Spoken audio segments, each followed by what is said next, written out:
আচ্ছা কাট main side দেখালাম, ঠিক আছে। সেকেন্ড আর তো কিছু ছিল না।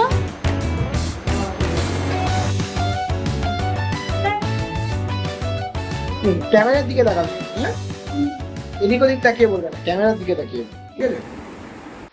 আমাদের মূল উদ্দেশ্য এই ফোর্থ ভিডিওটা বানানোর হচ্ছে, যেমন আমরা ডে 1, ডে 2, ডে 3 করে এই বকখালি অ্যান্ড লালগঞ্জ সিরিজের ভিডিও দিয়েছি, সেরকম ভাবেই আপনাদের সাথে আমরা ট্রাভেল, ট্রান্সপোর্টেশন, ফুডিং অ্যান্ড অ্যাকোমোডেশনের ডিটেলস আপনাদের সাথে শেয়ার করবো।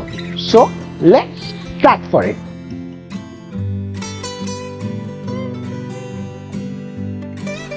আমরা ডে 1-এ নামখানা অবধি গিয়েছিলাম শিয়ালদা থেকে ট্রেন ধরে, যেখানে আমাদের পার হেড পড়েছিল 25 রুপিস করে। নামখানা থেকে আমরা লালগঞ্জ বিচে পৌঁছেছিলাম টোটো করে। এবার একটা খুব ইম্পর্টেন্ট নোটিফিকেশন, আপনারা যদি লালগঞ্জ বিচে যান তাহলে কিন্তু শেয়ার টোটো পাওয়ার চান্সেস কম, কারণ এটা খুবই অফবিট এখন, আর প্লাস খুবই রিমোট এরিয়া। তাই জন্য আপনাদের কিন্তু রিজার্ভ করেই যেতে হবে। যেখানে আপনারা এক্সপেক্ট করতে পারেন রিজার্ভ টোটো আপনার ওই 300 থেকে 350 মোটামুটি পড়বে। কিন্তু যদি আপনারা বকখালি যান তাহলে কিন্তু আপনাদের মোটমান ধরতে পারেন ওই 250 থেকে 300 অব্দি পড়বে। আর যদি শেয়ার্ডে যান তাহলে আপনার 50 থেকে 60 টাকা মোটামুটি পড়ে। লালগঞ্জ বিচটাতে যাওয়ার পর আমাদের সেখানে খেতে দেয় হচ্ছে গিয়ে মুড়ি চানাচুর, আর বিকেলের যেমন পেঁয়াজি, চা আর বিস্কুট। রাত্রিবেলা আমরা ডিনারে খেয়েছিলাম রুটি বা ভাত যে কোনো একটা, তার সাথে ডাল, একটা সিজনাল ভেজিটেবল, চিকেন আর আলু ভাজা। না এবার আমরা আসছি হলো গিয়ে ডে 2।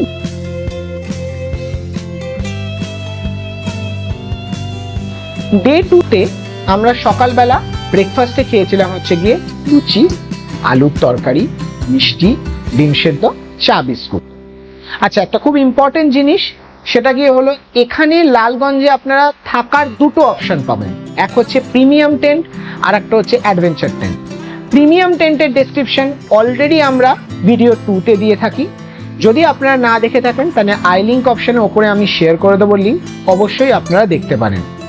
অ্যাডভেঞ্চার টেন্টের জন্য আপনাদের পড়বে গিয়ে হচ্ছে 1250 rupees, including breakfast, lunch, snacks আর ডিনার। অ্যাডভেঞ্চার টেন্টে কিন্তু 2 জন থাকতে পারে। দুপুরের লাঞ্চ আমাদের ছিল গিয়ে হচ্ছে ভাত, ডাল, আলু ভাজা আর একটা কাঁকরোল ভাজা দিয়েছিল। তার সঙ্গে আপনাদের একটা ভাজা মাছ দেবে, জেনারেলি ওনারা তেলাপিয়া মাছ আর আমুদি মাছ দিয়ে থাকেন। তার সঙ্গে একটা সি ফিশের একটা আইটেম, যেমন আমাদের পমফ্রেট দিয়েছিল, বা আপনারা পার্শে বা চিংড়ি মাছও এক্সপেক্ট করতে পারেন। তার সাথে ছিল গিয়ে হচ্ছে খুব ইম্পর্টেন্ট জিনিস, এটা আমি বলতেই ভুলে যাচ্ছিলাম, সেটা হচ্ছে ওনাদের বাড়িতে হাতে বানানো ঘি। অবশ্যই ট্রাই করবেন আপনারা গেলে, খুব ভালো খেতে। তার সঙ্গে ছিল গিয়ে হচ্ছে চাটনি আর পাঁপড়। সেদিন কিন্তু আমরা বকখালি ফিরে এসেছিলাম। বকখালি ফেরার জন্য আমরা সেখান থেকে একটা টোটো ভাড়া করি। টোটোটা আমাদের টোটাল 200 রুপিস নিয়েছিল, যেটা আমাদের বলাকলজে সামনেই নামিয়ে দিয়েছিল। সেদিন বিকেলবেলা আমরা বকখালি সি বিচে যাই, যেখানে আমরা টুকটাক চপ, চা যেগুলো খেয়েছিলাম। মোটামুটি বকখালি সি বিচে আপনি 5 থেকে 100-150 টাকার মধ্যে আরামসে বিকেলের আপনারা কিন্তু স্ন্যাক্স করতে পারেন। রাত্রিবেলা আমরা বনশ্রী দেখিয়েছিলাম। সত্যি বলতে বনশ্রীর খাবার খুব ভালো ছিল। রাত্রে আমরা রুটি নিই, তার সাথে চিলি চিকেন আর বাটার পনির, খুবই ভালো ছিল। হ্যাঁ অবশ্যই বাটার পনিরের টেস্ট আমার অতটা ভালো লাগেনি, কিন্তু ওভারঅল যদি আমরা জায়গা হিসেবে দেখি খাবার কিন্তু খুব একটা খারাপ না, ভালোই ছিল যথেষ্ট। এমনকি লালগঞ্জ বিস্টেটের খাবার সত্যি বলতে যথেষ্ট ঘরোয়া, খুবই ভালো খাবার ওখানেও কিন্তু আমরা পেয়েছিলাম। আমার এক রিলেটিভও কিন্তু এই বনশ্রীতে খেয়েছিলেন। ওনারা বললেন যে ক্র্যাব মিল আর মাটন থালি নাকি ওখানকার দারুণ। যদি আপনারা কেউ খেয়ে থাকেন অবশ্যই নিজেদের এক্সপিরিয়েন্স কিন্তু আমাদের কমেন্ট বক্সে শেয়ার করবেন।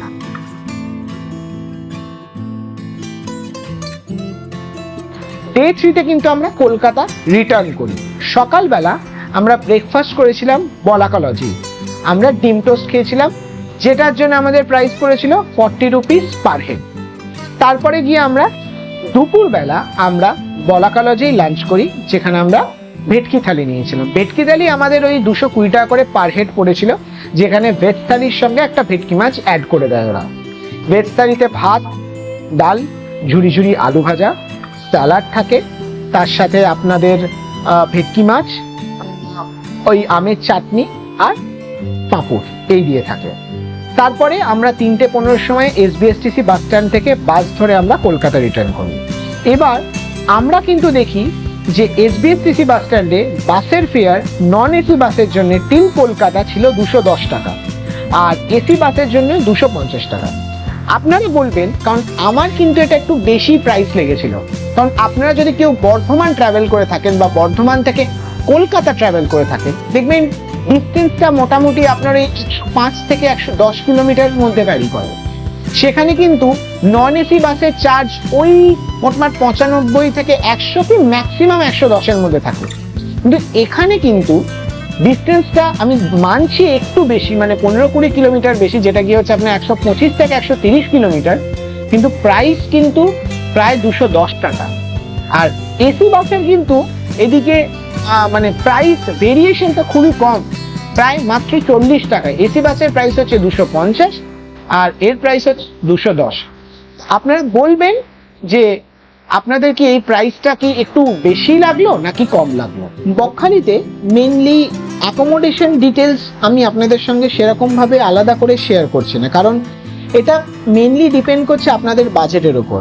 রুমস ওখানে মোটমাট আপনারা ধরতে পারেন 500 থেকে শুরু হয়, 500, 1000, 600, 700, 1200 এরম করে করে মোটমাট 2000, 2500, যার যেমন বাজেট সেই বেসিসে চলতে পারে।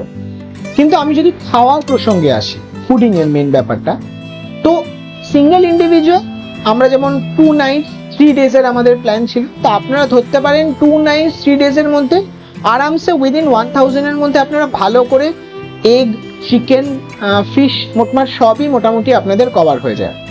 হ্যাঁ, এবার ছোটোখাটো টুকটাক আমাদের যা খরচাগুলো ছিল, যেমন আমরা যখন হেনরি আইল্যান্ড গেছিলাম, তারপর আমরা যখন বেনফিশ গেছিলাম, সেগুলো কিন্তু অলরেডি আমরা আমাদের ভিডিও 3-তে দিয়ে থাকি। যদি কেউ না দেখে থাকে তাহলে আই লিঙ্ক অপশনে আমি শেয়ার করে দেবো, ওপরে আপনারা পেয়ে যাবেন। তো এবার কিছু ফ্যাক্টস অ্যান্ড টিপস বর্ণিশা আপনাদের সঙ্গে শেয়ার করবে লালগঞ্জ বিচ আর বকখালির জন্য। এবার আমি আপনাদের সাথে কিছু ফ্যাক্টস অ্যান্ড টিপস শেয়ার করব, যেটা আমার মনে হয় আপনাদের জানা উচিত, বা আপনারা যদি এইরকম বর্ষার সময় বকখালি বা লালগঞ্জ এইসব এরিয়াতে ট্যুর প্ল্যান করেন, সেই হিসেবেও আপনাদের রিসার্চ করে সেই হিসেবে যাওয়া উচিত। তো আমাদের যেটা ফার্স্ট পয়েন্ট, যেটা আমার মেইনলি খুব আনকমফোর্টেবল ফিল হয়েছিল, সেটা হলো যে যদি আপনারা এই টাইমে লালগঞ্জ বা বকখালিতে যান, সেখানে ফর শিওর আপনারা ব্যাঙ, টিকটিকি, সাপ, আরশোলা, মাকড়সা এগুলো আপনারা এক্সপেক্ট করতে পারেন। এবার হলো যে আমাদের যে টেন্টটা ছিল সেটা এয়ার টাইট ছিল, এটা সত্যি কথা। কিন্তু মেইন প্রবলেম যেটা আমাদের হয়েছিল সেটা হলো যে এয়ার টাইট হওয়ার সত্ত্বেও পুরো টেন্টের উপরের সাইডে বা নিচে চারিদিকে কিছু কিছু জায়গাতে মাকড়সার ঝুল, তারপরে মাকড়সা, আরশোলা এরকম ছিল, আমরা দেখেছি সেটা। এটা হচ্ছে প্রথম প্রবলেমেটিক থিং। সেকেন্ড হলো যে আমরা যখন বাথরুমে যাই, সেখানে আমি দেখতে পারি যে বাথরুমের বেসিনে, শাওয়ারে, গিজারে, মাটিতে চারিদিকে মানে এত পোকা হয়তো আমি জীবনও দেখিনি, যত আমি ওখানে দেখে নিয়েছি। মানে কি নেই, দাঁড়ানোর জায়গা মতো নেই, মানে এত পোকা, আরশোলা, টিকটিকি, মাকড়সা এগুলো ভরা রয়েছে চারিদিকে। তো এবার অনেকেরই থাকে যাদের ইনসেক্টস নিয়ে খুব একটা ইস্যু হয় না, যারা খুবই ইজি গোয়িং হয় এই ব্যাপারে। কিন্তু যারা একটু আমার মতো এই ব্যাপার পার্টিকুলারলি ইনসেক্টস বা এই জাতীয় জিনিসগুলোকে নিয়ে একটু কনসিয়াস থাকে, তাদের আমি বলবো একটু ভেবে যাওয়া উচিত, বা যদি যাওয়ারই থাকে দেন উইন্টার সিজনে প্ল্যান করা উচিত। মানে এটা আমরা জিজ্ঞেস করাতে আমরাও জানতে পারলাম যে ওখানে বর্ষার সময় এগুলো পাওয়া যায়, মানে এগুলো হবেই আর কি। কিন্তু যদি উইন্টার সিজনে আপনার যান, তো এরকম ধরনের ইস্যু হওয়ার চান্সেস খুবই কম, ঠিক আছে। এবার থার্ড পয়েন্ট যেটা আমাদের প্রবলেম হয়েছিল, সেটা হলো যে আমাদের টেন্টের ভেতরে 2টো ফ্যান ছিল। দেখবেন আপনারা এক ধরনের মিডিয়াম সাইজের একটা ফ্যান হয়, যেটা অটোতে দেখা যায়, অটো বা এমনি যেগুলো তো খুব একটা হাওয়া হয় না আর কি। তো ওরকম 2টো ছিল, আর একটা কুলার ছিল। তো সেইটাতে আমরা বুঝতে পারি যে এয়ার টাইট হওয়াতে আর পুরো জেপটা বন্ধ করাতে আমাদের তিনজনেরই খুব সাফোকেশন লাগছিল।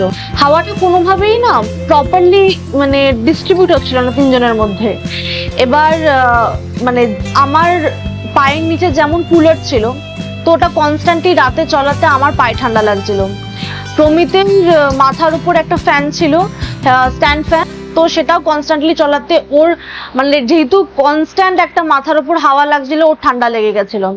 কৌশিক দাদার ক্ষেত্রে যে ওই ছোট মিডিয়াম সাইজের ফ্যানগুলো ছিল, সেটাতে প্রবলেম কি হয়েছে যে খুব একটা হাওয়া লাগছিল না, আর তাতে আমরা তিনজনেরই রাতে সেদিনকে একেবারেই ঘুম হয়নি, খুব আনকমফোর্টেবল ফিল হয়েছিল আমাদের তিনজনেরই।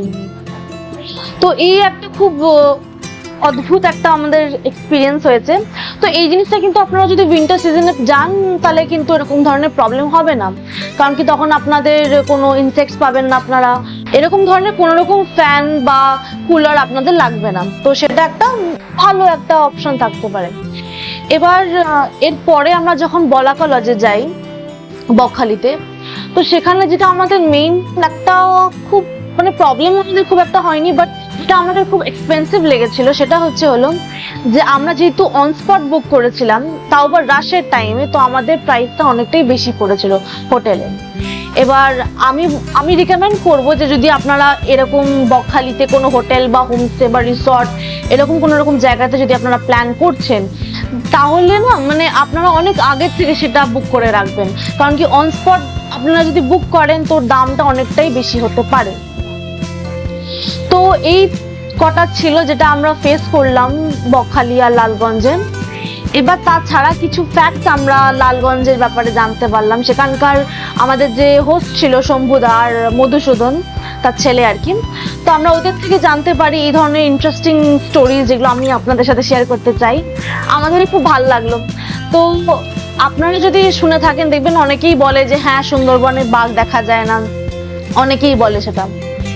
তো ওরা বলে যে একটা জায়গা আছে, সেটার নাম হলো বাঘের চর, ঠিক আছে? তো এই জায়গাটা যদি কারোর যাওয়া থাকে তো তাকে নিজের নৌকা করে যেতে হবে, কারণ কি ওটা টুরিস্ট স্পটের মধ্যে পড়ে না, আর ওটা পুরো এরিয়াটাই আপনাদের ফরেস্ট অফিসিয়াল দিয়ে ঘেরা থাকে, তো আপনারা এমনি ভাবে যেতে পারবেন না। তো বাই এনি চান্স যদি কারোর রিলেটিভ বা কারোর থেকে কোনো রকম এক্সপিরিয়েন্স আপনাদের আছে এই জায়গাটাকে নিয়ে, তো অবশ্যই কিন্তু আমাদের কমেন্ট বক্সে জানাবেন, আমাদেরও জানতে খুব ভালো লাগবে। তো জায়গাটার ব্যাপার যেটা ছিল, ওরা বললো যে ওদের কেউ গেছিল ওখানে বাঘেরচর এরিয়াটাতে, তো ওখানে নাকি মানে ওরা জানে যে 300+ টাইগার্স ওখানে আপনারা দেখতে পারবেন, মানে ওখানে ফর শিওর আপনারা দেখতে পারবেন বাঘ, কোনো ডাউট নেই সেটাকে নিয়ে। প্লাস একটা ইনসিডেন্ট উনি বললো যেটা একটু খারাপই লাগলো শুনে, মানে খুবই বাজে ফিল হবে আপনাদের আর কি। তো ওখানে একটা গ্রুপ অফ মাঝিরা ওরা গেছিল ওখানে কিছু কাজের সূত্রে হয়তো।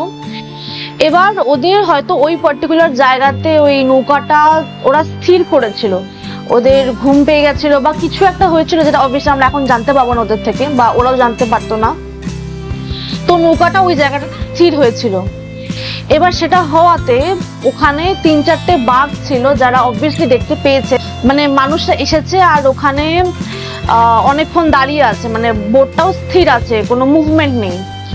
তো সেই সুযোগের ফায়দা আমি বলবো উঠিয়েছে ওরা, যে ওরা মানে ওই 3-4টে বাঘ লাফিয়ে ওই বোটটার উপর উঠে ওই বোটটাকে পুরো পাল্টেই, আর ওখানে যতগুলো মানে মানুষ যারা গেছিল আর কি ওদেরকে ওরা সবই শেষ করে ফেলে, মানে ওই বাঘগুলো। ওই পুরো ফরেস্ট এরিয়াটাই সিসিটিভি মানে ফুটেজ দিয়ে ওটা পুরোপুরি ঘেরা, তো সেই জন্য ফরেস্ট অফিসিয়ালসরা খুবই প্রপার চেকিং এ রাখে।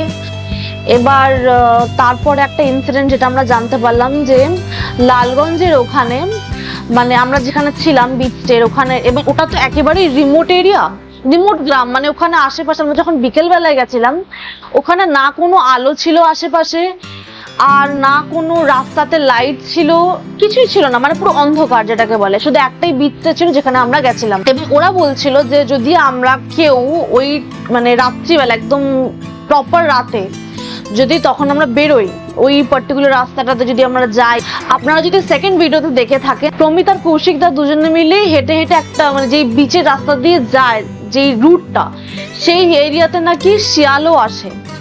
মানে ওখানে যদি আপনারা রাতে টর্চ ফেলেন বা কিছু, তো ওখানে নাকি ফর শিওর আপনারা শিয়ালও দেখতে পারেন। তো এরকমও যদি আপনাদের কারোর এক্সপিরিয়েন্স হয়ে থাকে তো নিশ্চয়ই কিন্তু আমাদের জানাতে পারেন, আমরাও জানতে ভালো লাগবে আমাদেরও যে এরকম কারোর সাথে কিছু হয়েছে। তো এটা একটা ফ্যাক্ট। তো এই একটা ইন্টারেস্টিং একটা মানে গল্প আমরা শুনলাম, যেটা আমরা পার্সোনালি কিন্তু দেখিনি এই জিনিসগুলো, কিন্তু শুনেছি। তো অবভিয়াসলি লোকালরা যখন বলছে অবভিয়াসলি আছে সেরকম ব্যাপার। আমরা তো 1-2 দিনের জন্যই গেছিলাম, যারা ওখানে থাকে তারা বেটার জানে। আমাদের মেনলি এই বকখালি সিরিজের 4th এপিসোডটা দেওয়ার প্রাইমারিলি রিজন হচ্ছে যে দেখুন, আমরা মেনলি চাই যাতে আমাদের ভিউয়ার্সদের একটা কমপ্লিট কভারেজ থাকুক, যে বকখালি যাওয়ার জন্যে টোটাল পার ডে কতটা খরচা, কতটা খাওয়ার পেছনে বা আপনার ট্রান্সপোর্টেশন বা আপনার অ্যাকোমোডেশনের খরচা লাগুক।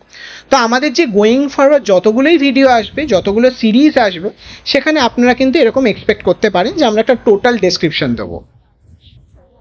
যদি আপনাদের ভালো লেগে থাকে তাহলে অবশ্যই কিন্তু আপনারা লাইক করবেন, সাবস্ক্রাইব করবেন, আর নিজেদের ফ্রেন্ডস বা রিলেটিভদের সাথে শেয়ার করতে পারেন যারা বকখালি বা এই এরিয়াতে প্ল্যান করছে।